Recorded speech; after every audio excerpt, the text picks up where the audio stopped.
forward to this game as one of the best matchups in the autumn. How much are you and your team looking forward to taking on what's a very impressive Wallaby side at the moment? Yeah, I think we're looking forward to the team going out again. It's the last game of the year for us as coaches and players. We know it's going to be a solid crowd, and we're up against a team that is on form, but also plays good rugby. I think it'll be an open game if the weather stays dry as forecast. And we've had real close competitive games with the Wallabies over the last 2 or 3 years. What have you made of them in the last couple of weeks? They've come through a real difficult period, and all of a sudden 2 wins, and things are looking a lot rosier for them at the moment. Yeah, and you can see how they were progressing even before those 2 wins. They had a very good win against Argentina away from home.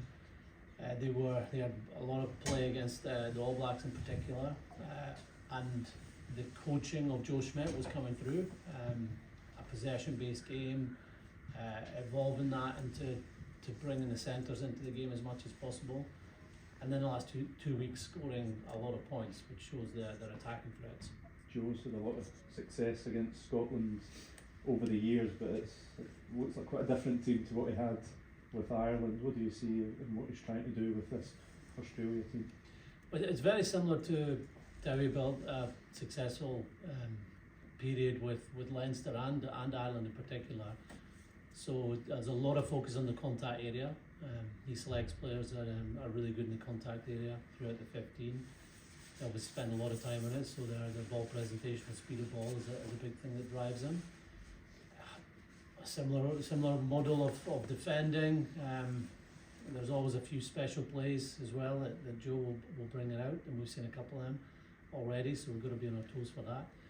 And when you couple that with the quality that Australia have, they've got some really good players. They always have. There's a lot of depth in Australian rugby, whether that comes from the club game or players that are playing at the Super Rugby. So yeah, now they've got confidence. You can see the quality coming through even more.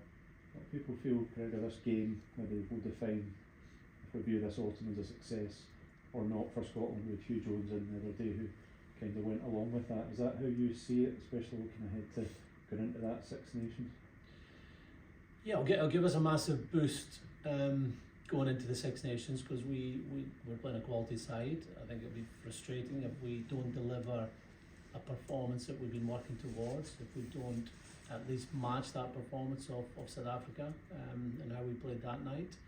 So yeah, that's what we're building towards. Like we train for a reason. We train to improve. We train to find a way to win at the weekend, and that's the goal for us on Sunday. Jamie Ritchie's had an up and down time with Scotland over the past year or so. What is it about him and his game that you think is ideally suited to start on Sunday? Yeah, Jamie was involved in both our wins this year in the Six Nations. He's had to deal with no longer being captain, and also deal with the increased competition in the back row. But I believe he's playing some of his best rugby. At the end of the season with Edinburgh, he was showing his super strengths, which around the breakdown, I think he got the most, or was in the top 2 of winning jackal turnovers in the URC. He's also very good aerially, and that came out for Edinburgh, and it's coming out more and more in the Test rugby when they've changed these laws over the last 2 or 3 weeks. That the aerial battle is now more chaotic and more important than it was leading into this tournament. So we see Jamie in both those areas, as well as his skill and his experience, which can help those around him. We had the players' frustrations about the opportunity missed against the Springboks. How is that kind of manifested? The guys, most of them didn't play Portugal. Has been stewing or kind of thinking over that for the last couple of weeks? No, I think the frustrations are mixed with confidence too, that the way the players performed. I'd put that up there with our win down at Twickenham in terms of an all-round performance, and then when you put some context to that who we were up against, the fact that we were down to 40 men for 20 minutes, I thought there was real togetherness and resilience the players showed there. So yes, there's frustrations that when we did create opportunities, we didn't put points on the board at times. But we should take a lot of confidence, and I know the players do take confidence from that display. When you look back at recent games against the Wallabies, they've been so tight. You see these two teams have been very well matched in the world rankings as well. It's very, very close. Yeah, and you've got a team that we're facing this week who do have that confidence of winning on the road, winning in the last minute against England. There's no better feeling for a group to win that in the last minute, and then they took that confidence into the display against Wales.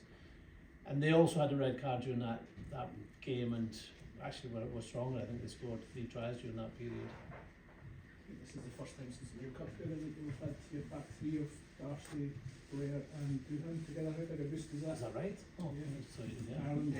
That's right. Yeah, it is. Look, they played a lot of games together. Darcy did miss a lot of rugby with injury, but he's bounced back so well over the last few weeks, and at Murrayfield in particular. So to have the three of them together, they know each other well. They played at Edinburgh together. Blair was on terrific form coming into this season and coming into this campaign. He had to play on the wing because we did pick up injuries before the South Africa game, but it's good to see him back at fullback and Darcy back in the team. Great, thank you.